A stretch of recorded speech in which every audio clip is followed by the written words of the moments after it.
Hello everyone, this is Ashok Songara. आज हम hospital के अंदर उपयोग में आने वाली इमरजेंसी ड्रग्स एस्प्रिन के बारे में अध्ययन करेंगे। तो एस्प्रिन को अपन बोलते हैं एसिटाइल सैलिसाइक्लिक एसिड। तो सबसे पहले अपन बात करते हैं कि जो एस्प्रिन जो मेडिकेशन है अपनी, वो कौन सी ड्रग क्लास की मेडिकेशन है। तो ड्रग क्लास के अंदर देखा जाए तो एस्प्रिन है वो एनसेड कैटेगरी की है। एनसेड का मतलब होता है non steroid anti inflammatory agent है, ठीक है। उसके अलावा जो एस्प्रिन ड्रग है अपनी, वो एंटी प्लेटलेट एजेंट भी कहलाती है। उसके अलावा वो एंटी इंफ्लामेटरी एजेंट भी कहलाती है अपनी। उसके अलावा एनाल्जेसिक के रूप में भी इसको अपन बोल सकते हैं, और उसके अलावा एंटी पायरेटिक भी अपन इसको बोल सकते हैं। तो ये क्या होता है, इसकी ड्रग क्लास होती है, किसकी होती है, वो होती है एस्प्रिन की। अब ड्रग क्लास के बाद में अपन बात करते हैं कि जो अपनी एस्प्रिन मेडिकेशन है अपनी, उसका यूजेस या उसका इंडिकेशन कहाँ कहाँ होता है।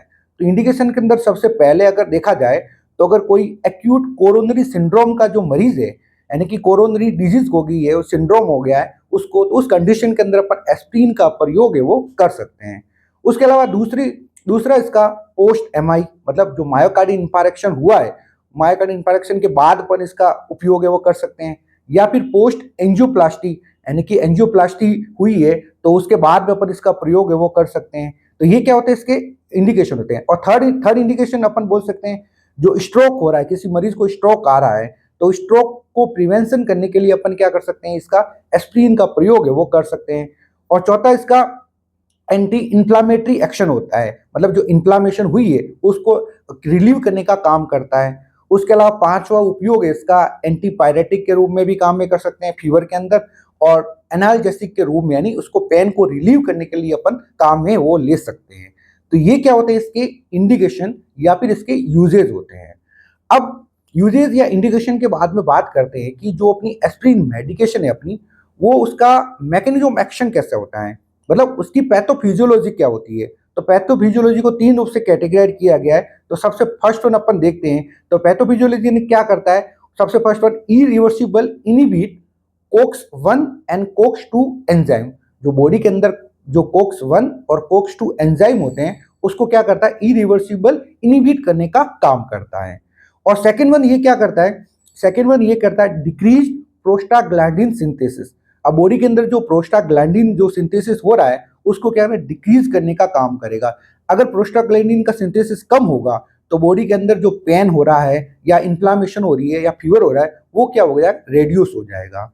और थर्ड वन इसका एक्शन होता है, वो थर्ड वन एक्शन होता है थ्रोम्बोजेन एजेट। मतलब ये क्या करता है, इनिबिट करता है प्लेटलेट एग्रीगेशन के अंदर, यानी प्लेटलेट एग्रीगेशन को क्या करता है, इनिबिट करने का काम करता है। तो ये क्या होते हैं, इसके मैकेनिज्म ऑफ एक्शन होते हैं।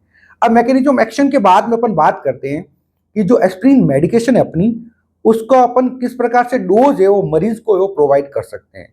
तो डोज के अंदर सबसे पहले अपन, मैंने आपको बताया कि मरीज को अगर एंटीपायरेटिक या फिर एंटी एनाल्जेसिक के रूप में अगर इसका उपयोग करना है, तो अपन इसकी डोज है वो 300 to 600 mg every 4 to 6 hour तक अपन दे सकते हैं। कितनी, 300 टू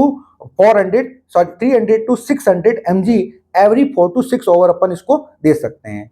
उसके अलावा अगर एस्प्रिन की मेडिकेशन है, उसको अपन एंटीप्लेटलेट एजेंट के रूप में अगर काम में लेते हैं, तो अपन इसकी लो डोज प्रोवाइड करेंगे। तो लो डोज के अंदर कितनी देंगे, वो 75 टू 150 mg पर डे। कितना, 75 टू 150 mg पर डे वो एंटीप्लेटलेट एजेंट के रूप में उपयोग में वो ले सकते हैं।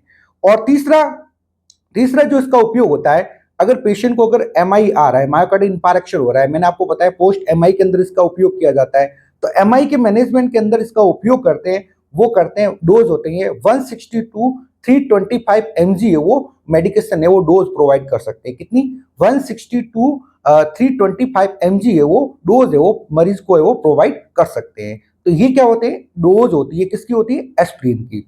अब बात करते हैं कि जो एस्प्रिन मेडिकेशन होती है अपनी, उसके क्या क्या साइड इफेक्ट बॉडी के अंदर देखने को मिल सकते हैं। तो साइड इफेक्ट के अंदर सबसे पहले अगर देखा जाए तो पेशेंट को क्या हो सकता है, गैस्ट्रिक इरिटेशन हो सकती है। गैस्ट्रिक इरिटेशन के साथ जो गैस्ट्रिक या स्टोमक अल्सर भी बन सकते हैं। स्टोमक अल्सर बनेंगे तो वहां पे क्या हो सकता है, जीआई ब्लीडिंग भी हो सकती है मरीज के अंदर। तो ये क्या होते हैं, इसके साइड इफेक्ट होते हैं। उसके अलावा पेशेंट को टेनिटस हो सकता है, ठीक है, ईयर जो ईयरिंग मतलब जो ईयर है उसके अंदर क्या होगी, रिंगिंग बजेगी, ठीक है, तो टेनिटस भी हो सकता है। उसके अलावा एलर्जिक रिएक्शन अपने को देखने को मिल सकती है, यानी कि हाइपर सेंसिटिव रिएक्शन भी बोल सकते हैं अपन।